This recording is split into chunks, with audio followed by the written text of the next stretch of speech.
Good morning, boys and girls. I hope you are well today. I'm sitting down here by my fireplace where I like to read quite often.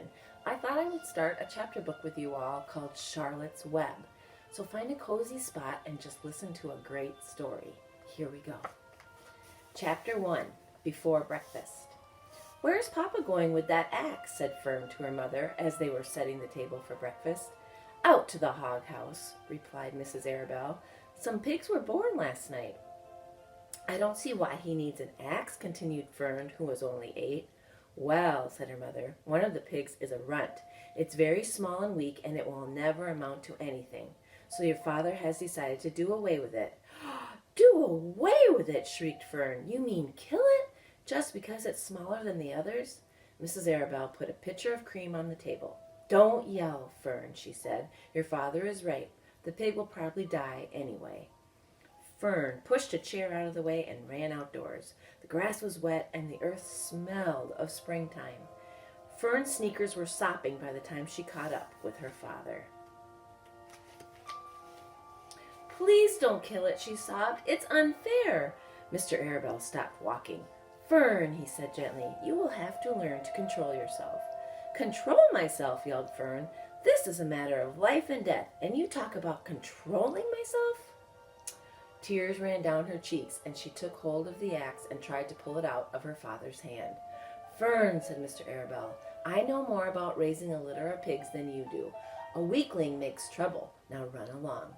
"But it's unfair," cried Fern. "The pig couldn't help being born small, could it? If I had been very small at birth, would you have killed me?"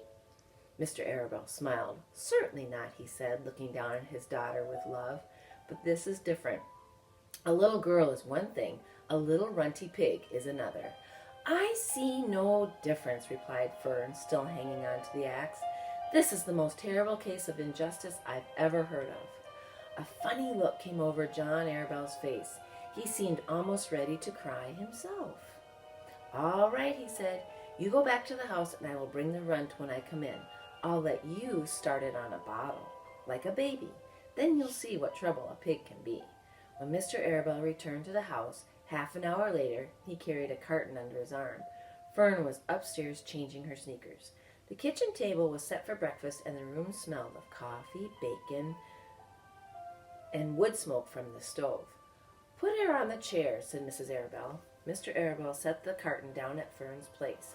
Then he walked to the sink and washed his hands and dried them on the roller towel.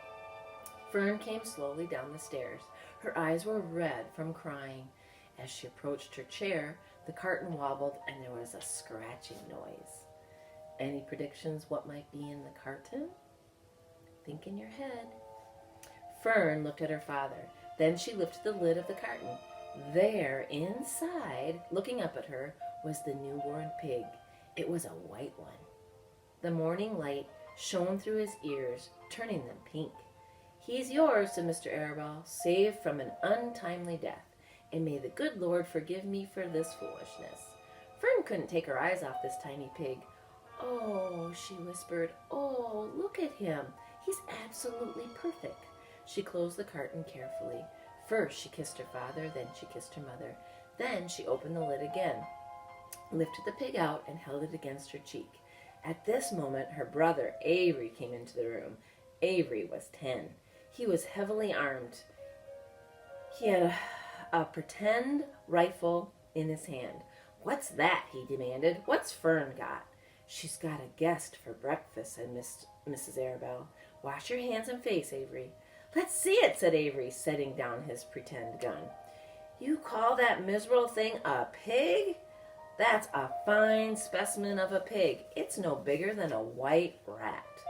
"Wash up and eat your breakfast, Avery," said his mother. "The school bus will be along in a half an hour." "Can I have a pig too, Pop?" asked Avery. "No, I only distribute pigs to early risers," said Mr. Arabelle. Fern was up at daylight, trying to get rid of the world of this injustice. As a result, she now has a pig. A small one, to be sure, but nevertheless a pig. It just shows what can happen if a person gets out of bed promptly. Let's eat. But Fern couldn't eat until her pig had drank his milk. Mrs. Arabelle found a baby's nursing bottle and a little rubber nipple. She poured warm milk into the bottle, fitted the nipple over the top, and handed it to Fern. "Give him his breakfast," she said.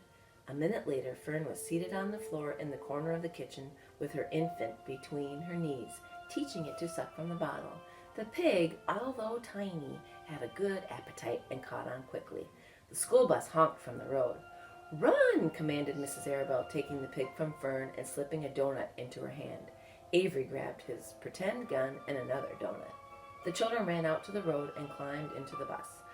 Fern took no notice of the others on the bus. She just sat and stared out the window, thinking what a blissful world it was and how lucky she was to have an entire charge of a pig. By the time the bus reached school, Fern had named her pet, selecting the most beautiful name she could think of. Can you guess what it is? "His name is Wilbur," she whispered to herself. She was still thinking about the pig when the teacher said, "Fern, what is the capital of Pennsylvania?" "Wilbur," replied Fern dreamily. The pupils giggled and Fern blushed. Here's a picture of her feeding her new baby pig named Wilbur. We'll have another chapter tomorrow. Have a great day today, boys and girls. Be safe, be healthy. I miss you all. Hope to see you soon. Bye.